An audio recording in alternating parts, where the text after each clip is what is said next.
Ladies, lovelies, and gents, welcome to the ChiCast. I'm your voice of mindfulness, Marcus Julian Carbo, coming to you live from TCWM Studios. And I suppose, until I see the replay, I won't know if that was silly or sexy or somewhere in between. It's probably just awkward for everybody, trust me.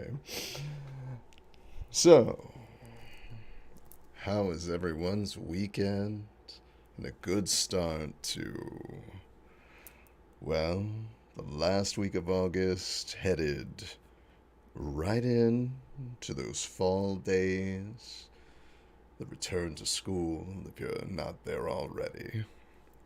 And so, it's also a time where the days are beginning to be noticeably shorter. And I know for me that's always sad because it means the cycling season, the fun cycling season, is coming to an end. It means the landscape will change and winter will ultimately settle in. But I also know that this is why I cherish the summer and the spring and even the fall as much as I do. And that renewal every year, that refreshing, that clean after the shower, that's a good feeling. Even if you were all mucky before you went in.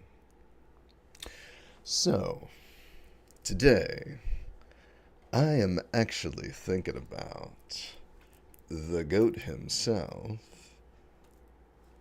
Tom Brady, TB12, who was gone for 11 days. And the sports world seemed to lose its mind. Yeah. Now, I understand that it is Tom Brady, and this isn't a rant about we shouldn't be following celebrities, that there's more important things out there. Absolutely not. Celebrities are windows into ourselves, and if we take that moment to learn from them, we can actually avoid certain misfalls in our own lives. So I don't think celebrity gossip is bad, and I don't think following your favorite celebrities are bad. In fact, I think it's healthy. It keeps you in touch with the moment. And so we have Tom Brady, and it's not just a football player. Cheers for a moment. It's the GOAT. It's Jisele. It's big business and branding and Superbowls. And overall, it's gossip. Who doesn't like a good little bit of gossip, yeah? And so the speculation was there. And, for a little bit, they thought he might be on The Masked Singer. But in the interview that he did over the weekend, apparently he didn't look in the best shape. And there's all this speculation now about, is he prepped for the season? Is he ready to go forth? Well, the answer is obviously yes. The man has proven he is a pro. But it's because he's great that we have these uncanny, inhuman expectations of our heroes. And Tom Brady is absolutely one of mine. Let me be very honest. I have watched his entire career. At the same time, I was doing my travels when I was young, and the Eagles were getting good. Tom Brady came onto the scene, and so I watched his entire career. And the fact that he's still going, what can I tell you? That to me, incredibly inspiring. The hard work, the maintenance he puts into himself, absolutely. He's one of my heroes, yeah? So,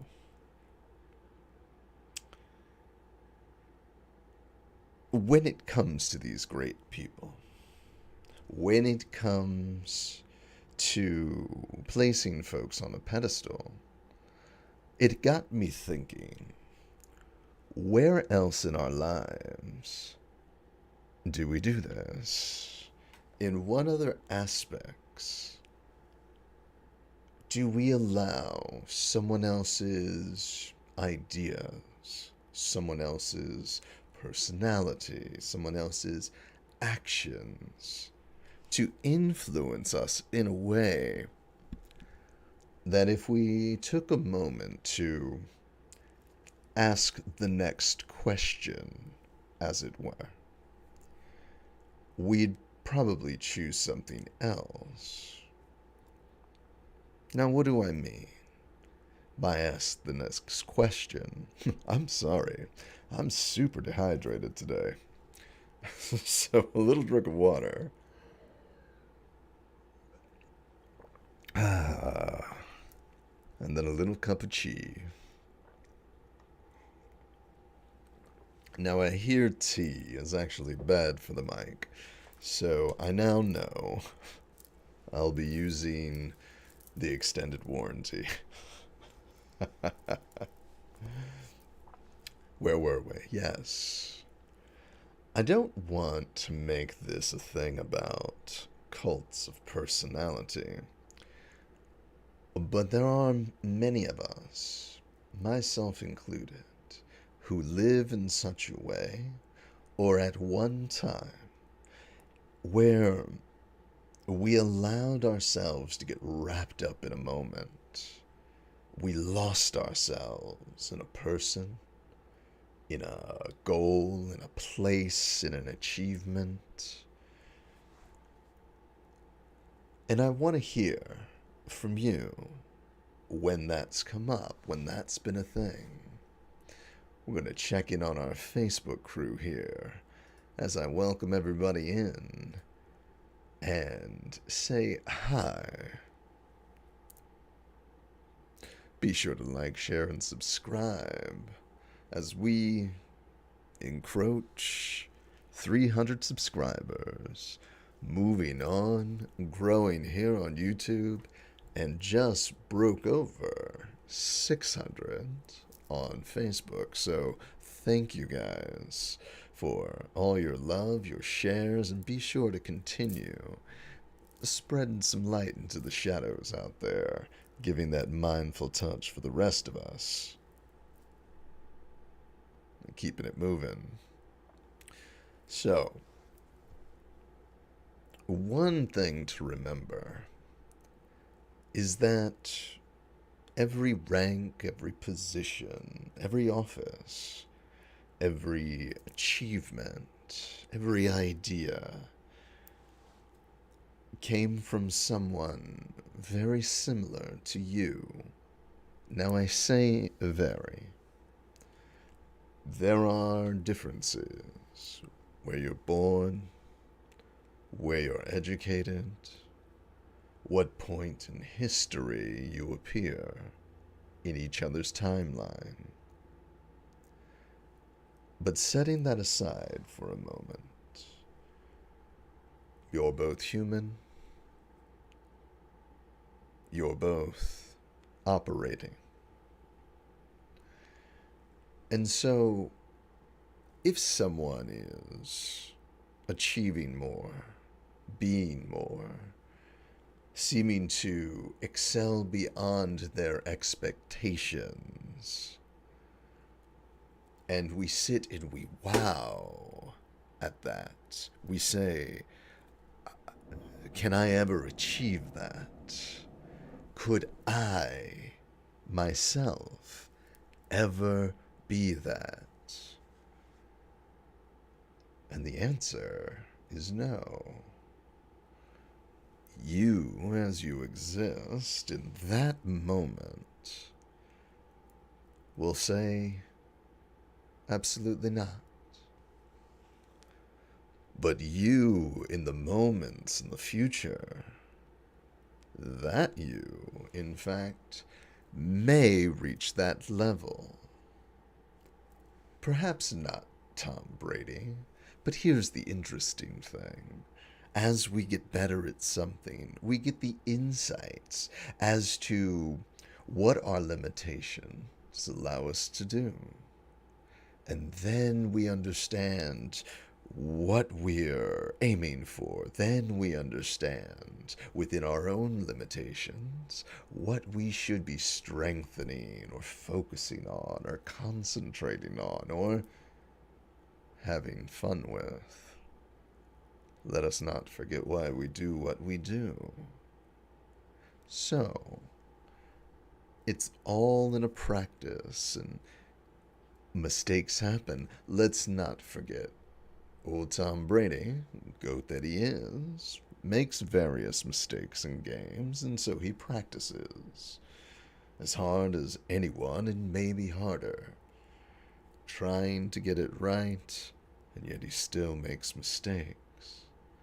Now that's true of you, and why we shouldn't beat ourselves up as we get better at what we do. Now, I'm not saying you excuse bad behavior by saying, well, no one's perfect. Mm-mm. No one's perfect, but we should be improving. The next time you find yourself in that situation, and you will find yourself in that situation,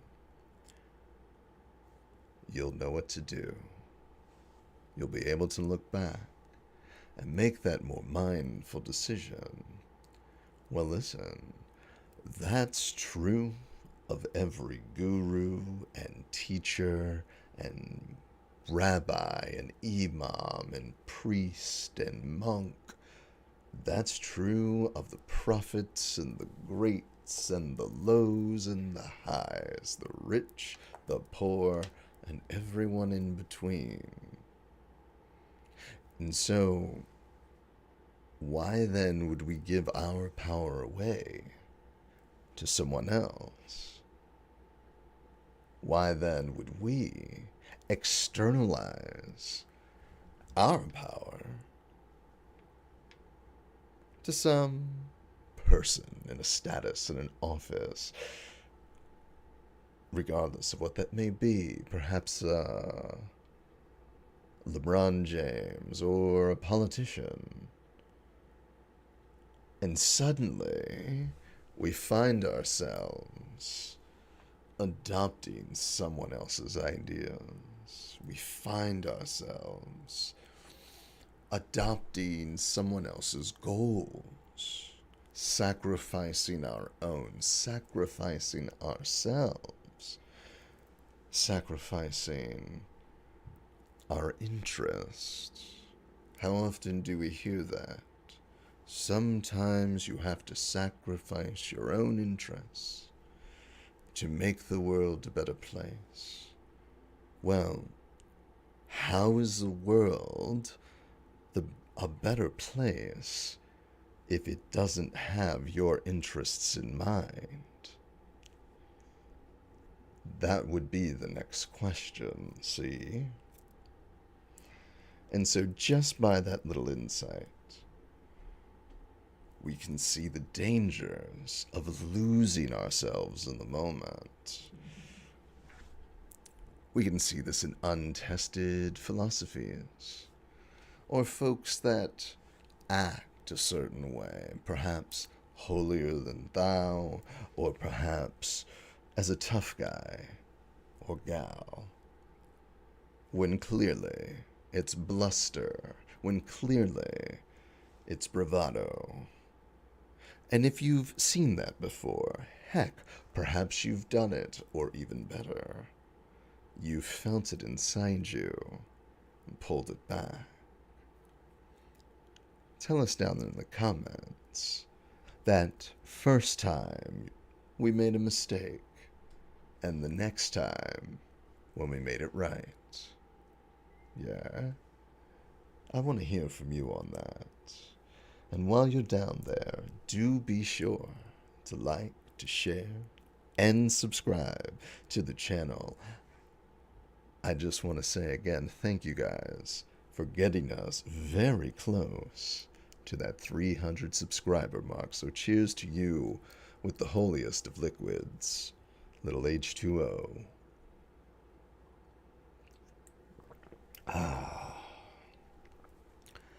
And the reason here that we don't want to sell ourselves wholesale on any one team or idea is, one, remember, you're here as your own shard of the universe to reflect in, to reflect off of. If you're adopting someone else's view, if I adopt someone else's view, am I making good on why we're here? I don't know. But that's why we learn from each other, as opposed to worshiping each other or each other's ideas, following blindly behind whoever. A YouTube influencer, like I'm a guy from Philly. It could be an influencer, it could be a celebrity, it could be a politician, it could be an athlete. We can lose ourselves. It could be in an event in a moment. Now, sometimes that is good fun. When the Eagles won the Super Bowl, I happened to be out and about in my part of the city, and I got to celebrate and feel that spirit, feel that vibe. And that was amazing. And I'll never forget that. Those are the things you want to be a part of.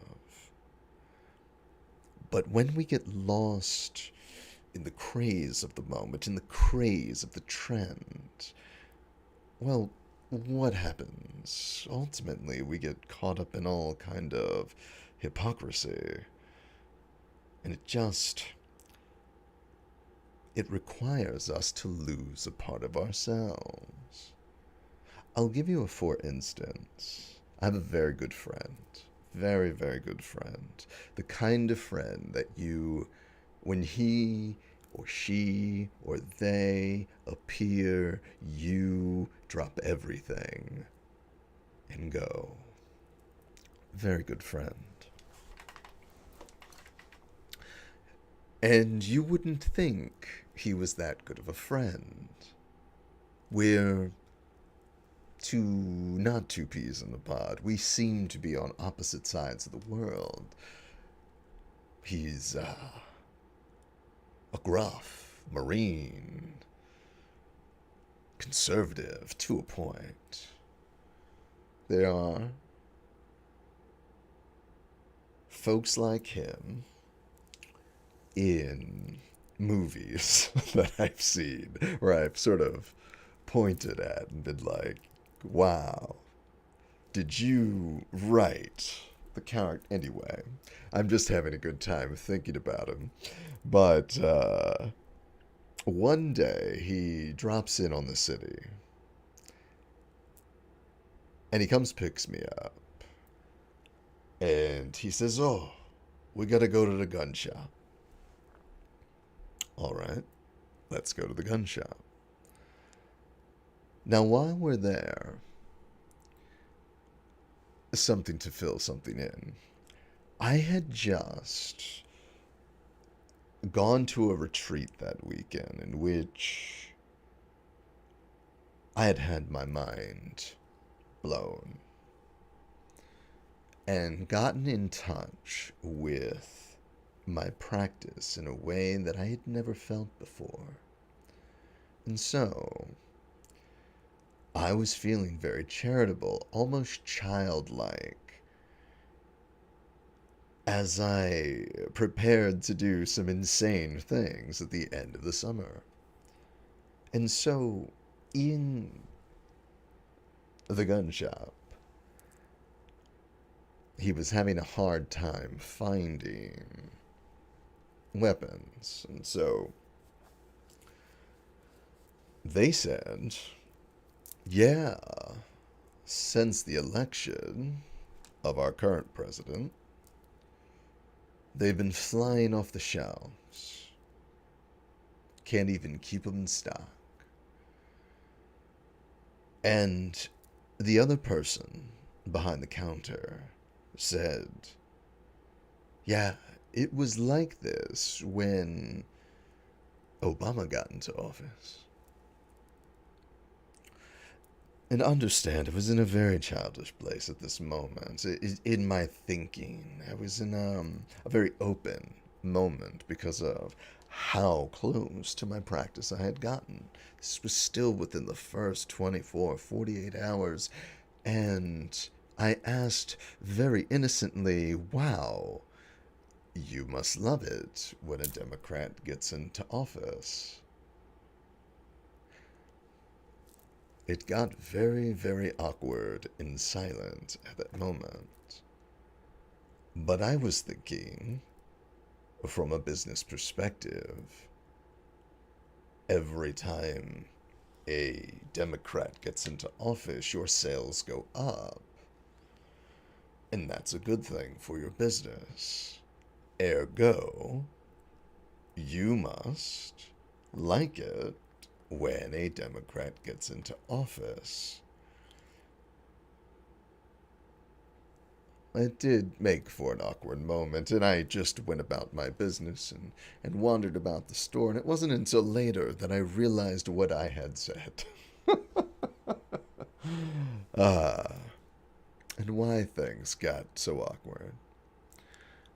However, as I just reasoned out, there's a straight line that jumps over the valley, or goes very deep into the valley, of hypocrisy in many cases. You can find it on both sides. But the important part here is recognizing it in the ideas that you're adopting from other people. Do they work when you practice them? If someone tells you you're going to feel something and you don't, or, excuse me, you pretend to feel it, that can be an issue. That's you lying to yourself in order to fit in, to get along, to get along. And we all, when we have played that role, have never found any satisfaction in it. It's inauthentic. So, to not find yourself in backward situations,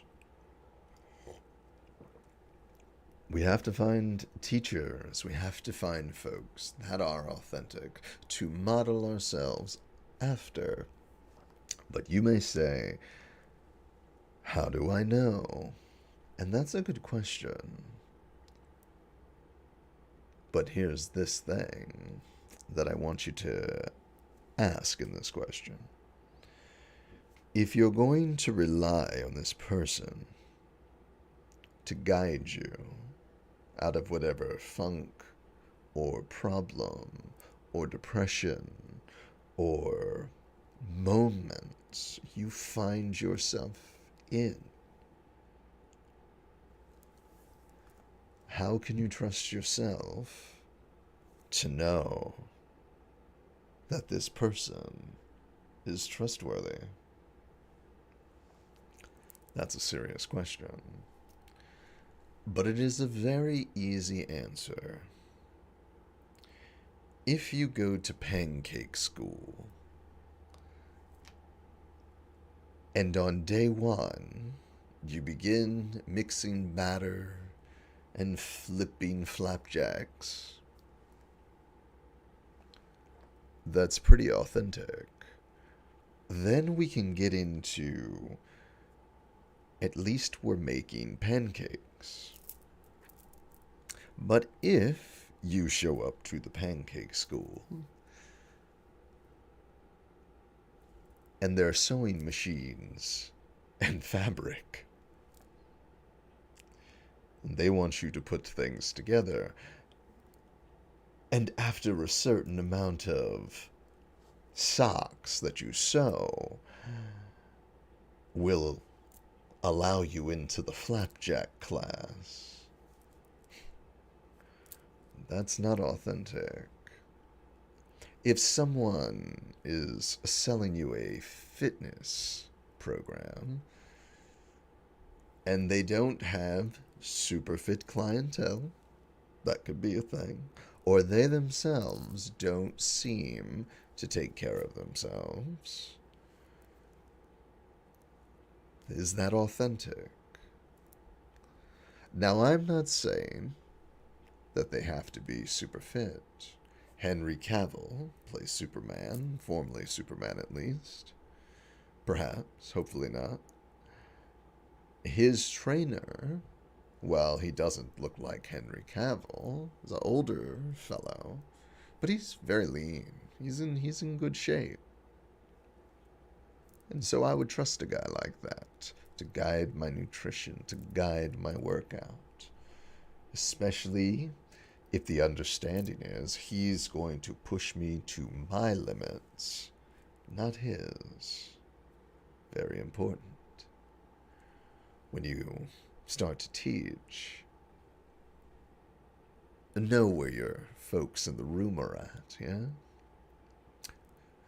And these things are what you learn on your path to being authentic. When we find ourselves, we need a cup of tea.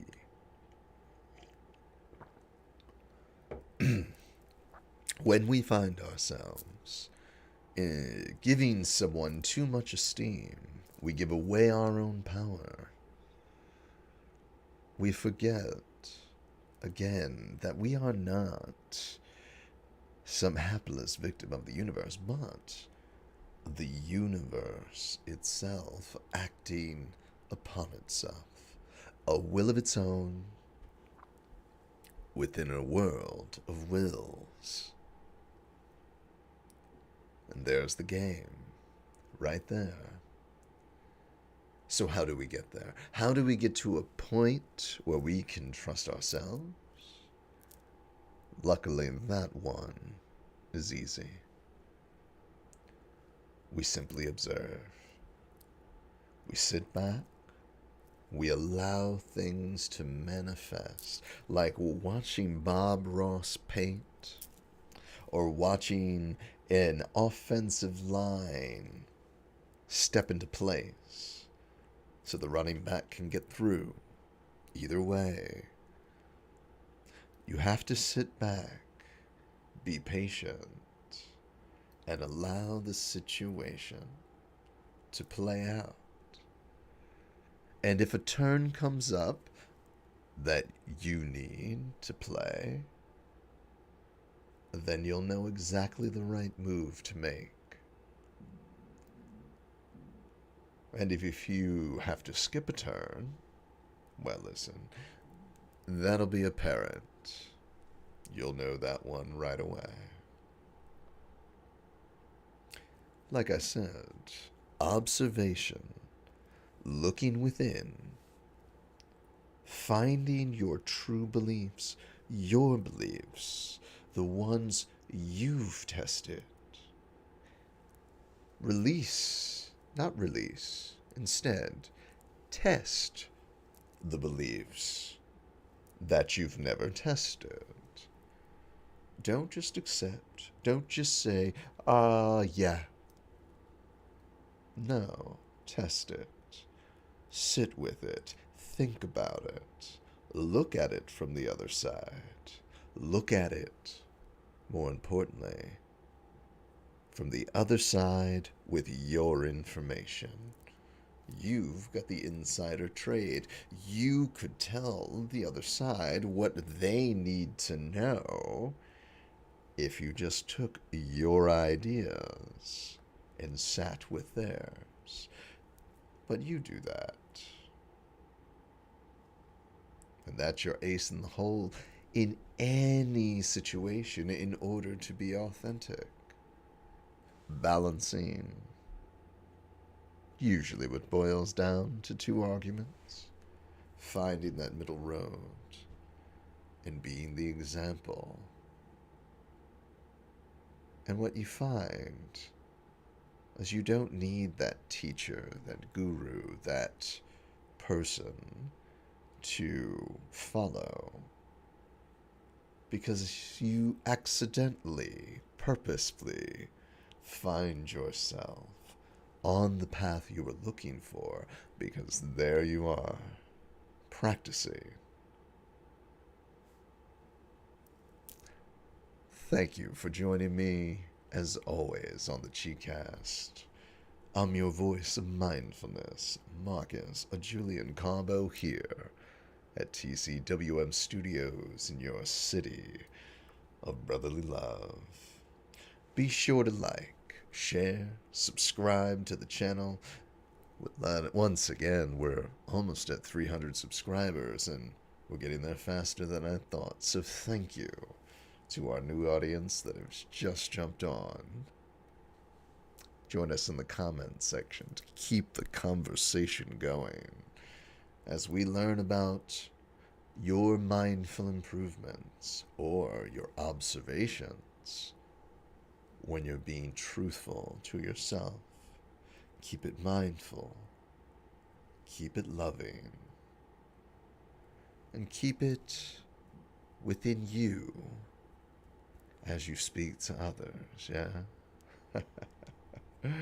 Remember, as always, keep it simple, no matter how complex it gets. Have patience with those in your life and those you come across. And above all, treat yourself with compassion. Until we meet again, peace and love.